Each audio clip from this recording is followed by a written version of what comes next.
નમસ્કાર મિત્રો, સ્વાગત છે બધા મિત્રોનો અમારી યુટ્યુબ ચેનલમાં. હું છું આપનો મિત્ર ભાવિક વઘાસિયા. તો મિત્રો, ખાસ કરીને આ વિડીયોના માધ્યમથી આપણે વાત કરવાની છે હાલની સિસ્ટમની પોઝિશન શું છે અને ચોમાસું ધારીની સ્થિતિ કેવી છે અને આગામી 3 દિવસ સુધી ઝાપટાનું પ્રમાણ વધવાની શક્યતાઓ દેખાઈ રહી છે. તો કયા કયા વિસ્તારમાં ઝાપટાનું પ્રમાણ વધી શકે છે, સંપૂર્ણ માહિતી જોઈએ તે પહેલાં જે પણ મિત્રો નવા છે તે ચેનલને સબસ્ક્રાઈબ કરી લેજો. તો મિત્રો, ખાસ કરીને જોવા જઈએ તો પશ્ચિમ બંગાળ અને તેને લાગુ જે બંગાળની ખાડી નજીક જે સિસ્ટમ બની હતી ડિપ્રેશન સિસ્ટમ, તે સિસ્ટમ ક્રમશઃ નબળી પડી ગઈ છે. પરંતુ અત્યારે આ સિસ્ટમ છે તે મધ્યપ્રદેશના ભાગો સુધી આવી ગઈ છે અને હવે મધ્યપ્રદેશના જબલપુરથી થોડી દૂર, અંબિકાપુરથી થોડી દૂર, મતલબ કે જબલપુર અને અંબિકાપુર વચ્ચે આ સિસ્ટમ હાલ કેન્દ્રિત જોવા મળી રહી છે.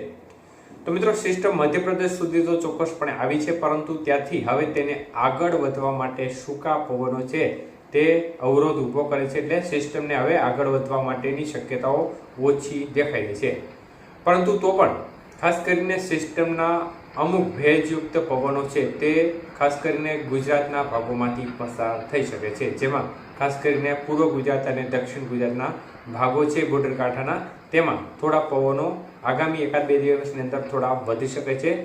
જેના પરિણામ સ્વરૂપે ખાસ કરીને પૂર્વ ગુજરાતના ભાગો છે અને દક્ષિણ ગુજરાતના ભાગો છે બોર્ડર કાંઠાના, જેમાં ગોધરા, છોટાઉદેપુર છે, નર્મદા, તાપી, આહવા, સાપુતારા સહિતના ભાગો છે, તેમાં છૂટો છવાયો હળવો મધ્યમ વરસાદ આવનારા 3 દિવસની અંદર જોવા મળી શકે છે.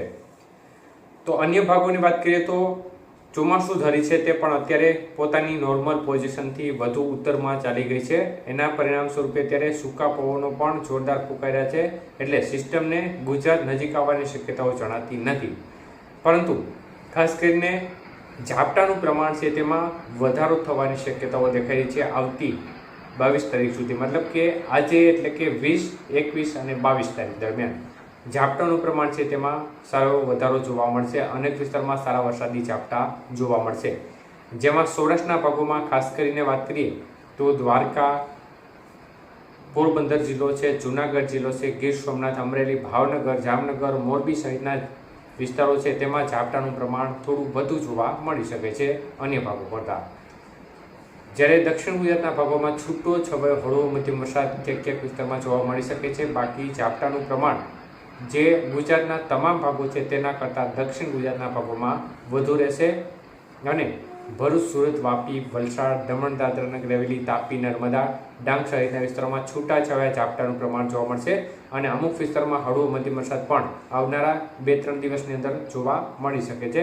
પરંતુ વિસ્તાર છે તે ઓછા હશે અને સિસ્ટમના જે વરસાદની શક્યતાઓ આપણે વ્યક્ત કરી છે તે બોર્ડર કાંઠા વિસ્તાર પૂરતો સીમિત રહેશે.